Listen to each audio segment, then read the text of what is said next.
آج کے دور میں سب سے بڑی توجہ ڈسٹرب کرنے والی چیز، پہلے زمانے میں اور بہت ساری چیزیں تھیں، لیکن آج کے دور میں دیکھا جائے تو سب سے بڑی جو توجہ ڈسٹرب کر رہی ہے وہ سوشل میڈیا ہے۔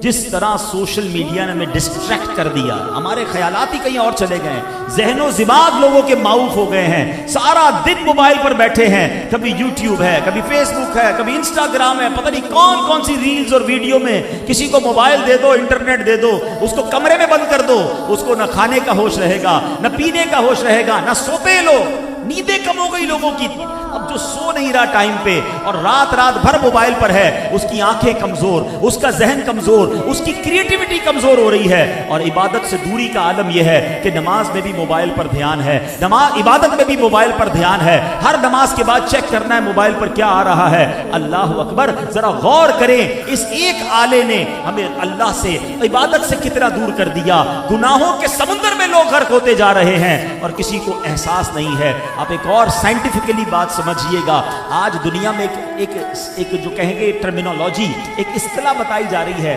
پاپ کارن برین۔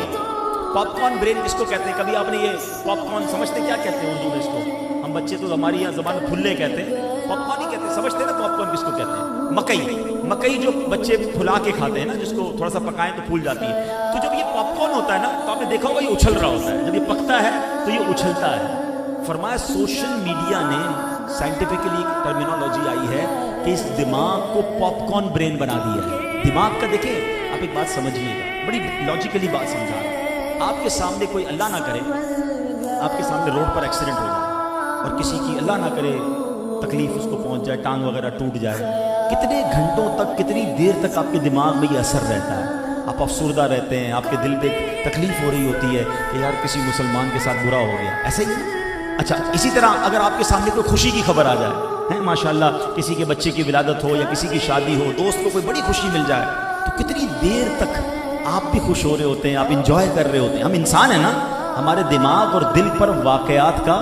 اثر پڑتا ہے اور وہ اثر کافی دیر تک رہتا ہے، یہ نیچرل ہے۔ لیکن سوشل میڈیا پہ کیا ہو رہا ہے؟ آپ نے موبائل ہاتھ میں لیا، ایک ویڈیو دیکھی کہ کار کا ایکسیڈنٹ ہوا اور بندے کی ٹانگ کٹ گئی، آپ کے دماغ میں سیڈنس، افسردگی آئی، اگلی لمحے آپ نے کلک کیا، ایک اور ویڈیو آئی جس میں کوئی خوشی کی بات آ رہی ہے، کوئی ہنسنے کی بات آ رہی ہے، اگلی سیکنڈ اب آپ کا دماغ خوشی کی خبر دیکھ رہا ہے۔ اب آپ نے ویڈیو اوپر کی، پھر کوئی غم کی خبر ہے، پھر کوئی تکلیف کی خبر ہے، پھر کوئی ٹینشن کی خبر ہے، پھر اوپر گئے تو کوئی ہنسنے کی بات ہو رہی ہے۔ یہ دماغ اتنا تیزی سے تاثرات چینج نہیں کر سکتا جتنی تیزی سے سوشل میڈیا ہمیں گھما رہا ہے، اور اس کی وجہ سے ہمارے دماغ کے اندر اب سوچنے سمجھنے کی، کریٹیوٹی کی صلاحیت ختم ہوتی جا رہی ہے۔ اس قدر اپنے آپ کو اس میں غرق نہ کریں۔ ایسے لوگ، امیر اہل سنت تو بہت پہلے فرما چکے کہ شاید اب یہ سوشل میڈیا کے بعد ہمیں تخلیقی اور جس کو کہیں کہ تحقیق کرنے والے علماء شاید نہ ملے،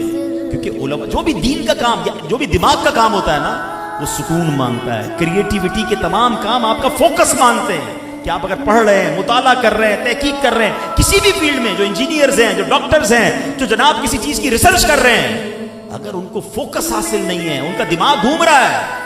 کبھی بھی کچھ نہیں کر سکیں گے۔ اور یہ ہم سب اس میں مبتلا ہوتے جا رہے ہیں، عبادت سے بھی دور ہو رہے ہیں، اپنے صحت کو بھی برباد کر رہے ہیں، اپنے دل و دماغ